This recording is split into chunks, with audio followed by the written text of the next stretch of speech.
and welcome to Guidepost, a safe place to come to find peace and contentment in the craziness of the world. My name is Leah Peterson, and I am here with Jorge Sarmiento. Thank you for coming to Guidepost. We hope that this segment is for you to find the balance or clarity or that peace that you need. And from that we clarify. It doesn't mean that we have peace, clarity, and balance all the time. It helps us also to get in balance, clarity. And thank you for letting us be with you and share these understandings that we are having as we go in our path. Great. Thank you, Jorge. Yes, it's also a place for us to come when life gets crazy for us as well. So it's fun to bounce ideas off each other. Today, we move into the health portion of our segment, and the topic we are going to discuss today is depression. And Jorge is going to walk us through a symbolism of a way that we can kind of identify it, get into it, and talk about it. So let us know. Well, right now, as I mentioned before, I work on healthcare, and what the physicians are seeing at the office is they are seeing more and more depression. And what I do is I ask them how they perceive this issue, and I take those components that I mentioned and I convert that to something poetic, something that flows, something that makes sense. So we all can relate to it in an easier way in order to give you another tool. So it doesn't have to be the perfect tool, but it might work for somebody. So I would say I don't want to talk about depression. I want to talk about expansion. So expansion is our natural being, is our natural state. We want to expand. We want to live new experiences. We want to live new adventures. We want to learn things. We want to move from place to place. We want to travel to a new place. We want to try a new taste of ice cream. So we want to expand. The natural state is expansion. If I walk today, can I jog? And if I jog, can I run? And if I run, can I bike? And if I bike, can I swim? So our natural state is expansion. When we are not in expansion, then we are in contraction or depression, which is not our natural state. If our natural state is expansion, let's see what are the components for that expansion. But first, let me compare expansion with fire. So we all know that fire requires 3 elements. And the elements of fire, I am going to let Leah present what are the elements that make fire happen. Yes, of course. So we have 3 of them. You can think of them as making a triangle. We have air, heat, and combustion. You need all 3 to make a fire. Yes. So if we want to remove the fire, we have to remove one of them. If we remove air, there is no fire. And if we remove the combustible, there is no fire. Or if we remove the 3 of them, there is no fire. For this example, we want the fire. Let's say that we want to cook something, so we need fire. Or we are going to take a ride in a hot air balloon, so we need fire. So in this case, fire is expansion, and we want to be in that state of expansion, of well-being. So with today's epidemic of depression, what is happening is that we are either removing one of these 3 components on fire, or we are removing the 3 of them at the same time. So let's make a parallel to what air means in this example. Air or oxygen is needed in fire, and for this example, air represents It represents contemplation, silence, and boredom. So that is the space where we find something else about ourselves. That is the space where it's the space that we are removing more and more nowadays with so much technology around us. We are connected all the time, and we are not giving ourselves that space for contemplation, silence, or boredom. And it's like the air. We don't see the air, but the air is there. So contemplation, silence, boredom, we don't see it, but we need that space in order for something else to come. So it is like that emptiness draws something to it. So that's what I compared silence to contemplation, silence, boredom. That is the first component of fire. For the second component, heat, We have passion and creativity. It's almost the opposite of what we just talked about. yeah. Passion and creativity is what you bring, and if you like drawing, if you like painting, if you like sculpting, if you like jogging, if you like playing basketball, if you like playing soccer, if you like jumping, if you like swimming, if you like poetry, that passion, that creativity is what you bring. And maybe when you go back to your childhood, you begin to realize what is it that you really like, what is it that brings passion to you. That, I would say, is the second component that is needed to have fire or the heat. So I don't remember what is the third component for fire. That's why you've got me here. Third component, which is going to be our parallel for combustion, is motion, activity, dance, and doing. Yep. So in this example, the combustible that is needed for fire could be wood or oil in a regular fire. If you have a fireplace in your backyard, you may have wood. That's the combustible. And that is represented by our activities: motion, activity, dance, the actual doing.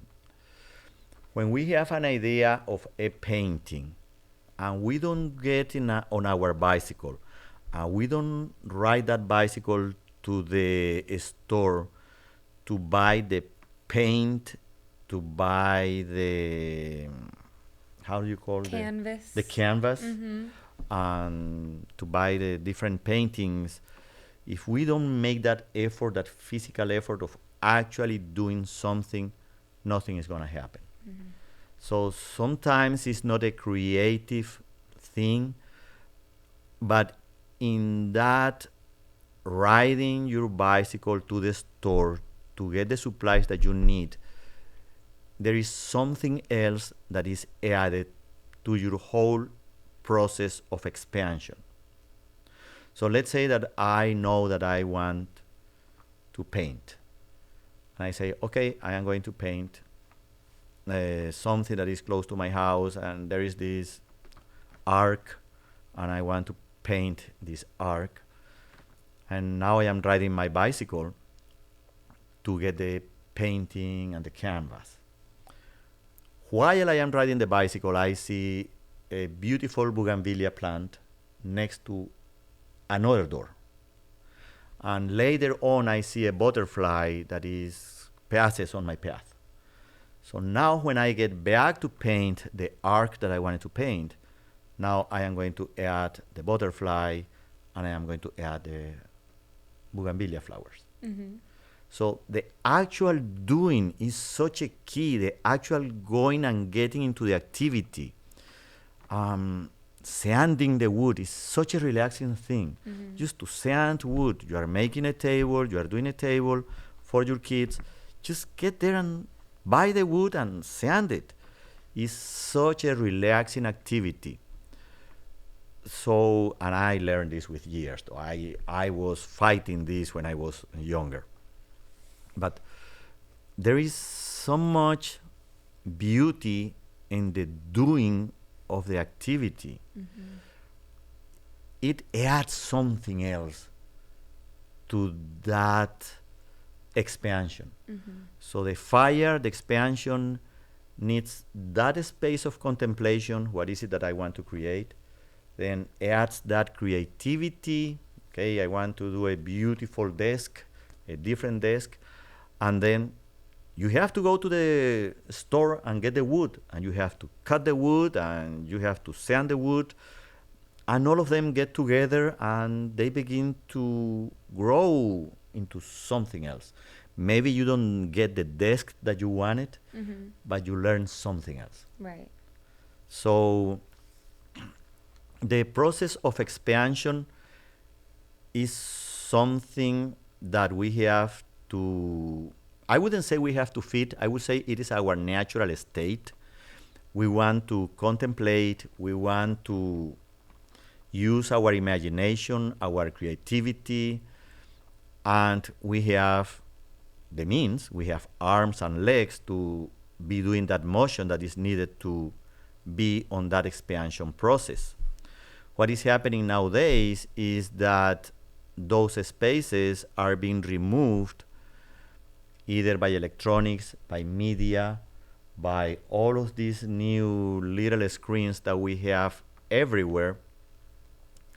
And it's that is what we see at the office. We see a lot of kids with depression, and these kids are all the time sharing something in social media. Mm-hmm. And they are sad or depressed because they are not as beautiful as the other little girl.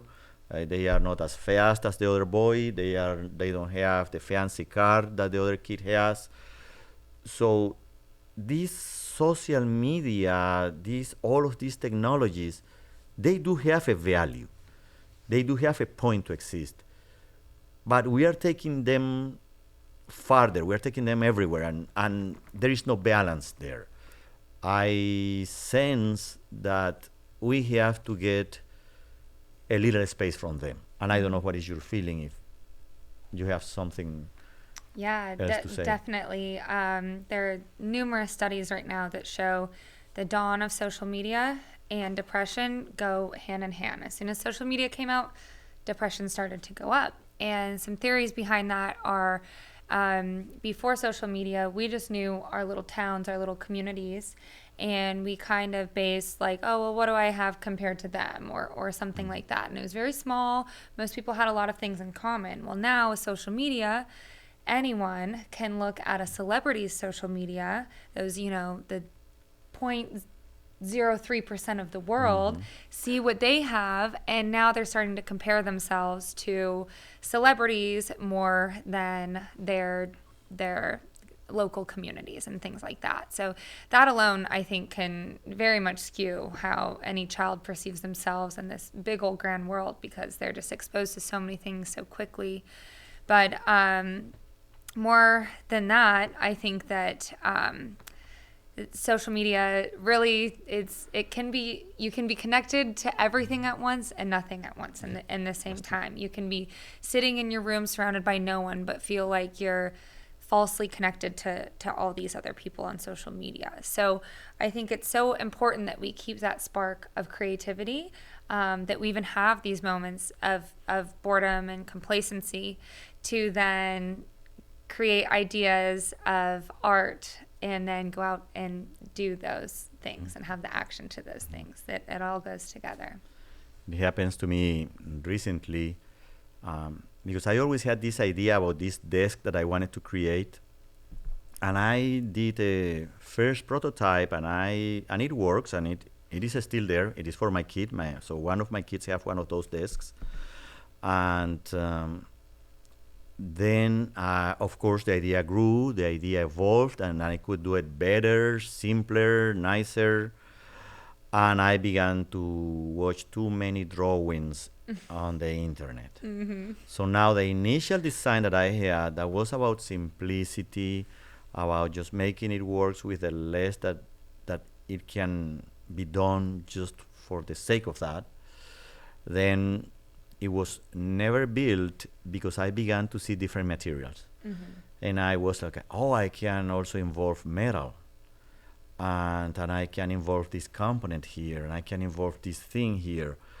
And well, I added complexity to something simple, and I didn't give myself that space of contemplation, of silence, and I jump into more and more information instead of staying with my initial design.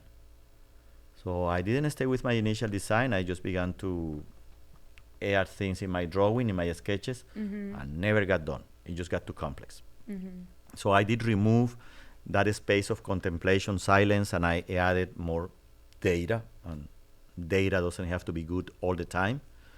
So even in creativity, in the construction of something, I got deviated for my initial design.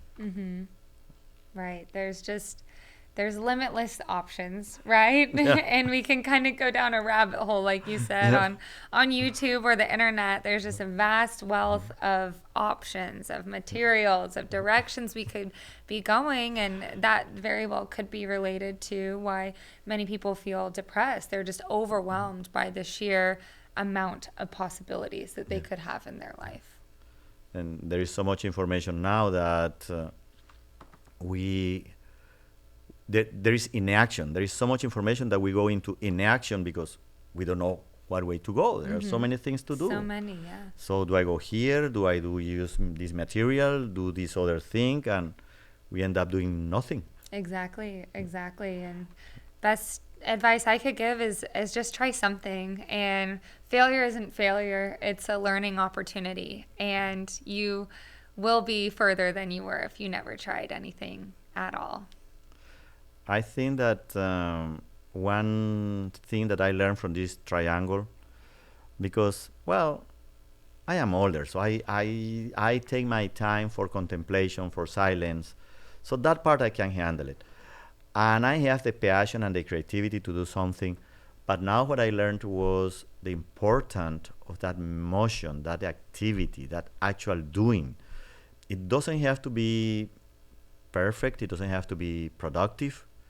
But that actual doing of something, going there to the store to get the wood, going there to the shop to find the paint, being there doing the sanding, that seems simple, but it's so important. That actual doing sometimes seems like a waste of time, like, oh, I could get a machine that just sands this thing in 5 minutes and I don't have to be here the whole day. And or hire someone else to do or it. hire somebody else to do it. And what I am finding is that actual doing, that motion, it adds a big component to that. It's not simple. That thing that is repetitive, boring sometimes, it adds something to the final product. Right. And I think that's the biggest obstacle with depression, is that you are paralyzed from that point of doing. Your mind's still going. You're still thinking of all these possibilities. You're stuck in your boredom. You're stuck in the possibilities, but it stifles that ability to go out and do. Yeah. So the final message here is, in order to be in our natural space of expansion, in order to be in our natural mood of growth, make sure that you have a space for contemplation. Make sure that you have time to do the things, and make sure that you invite your passion, your creativity. Do not remove any of them. Do not remove that space for contemplations or silence. Do not remove the passion, the creativity, and do not remove the motion or the doing part from the equation, because you are going to end up on depression instead of expansion. So We are going to leave you with a short video that has a beautiful fireplace, and we want you to contemplate that video. We want you to contemplate the words that are placed on that video and invite that times for silence, and invite that time for passion, and invite that time for doing into your daily life. So with that, I think that I want to leave them with that video. Sounds great. Thank you. If you or somebody you know is struggling with depression, please reach out to someone that you trust. And if there's no one in your circle that you trust, there are many resources online. Somebody is there waiting to help you. So we hope that this helps you as well. Thank you very much. Bye.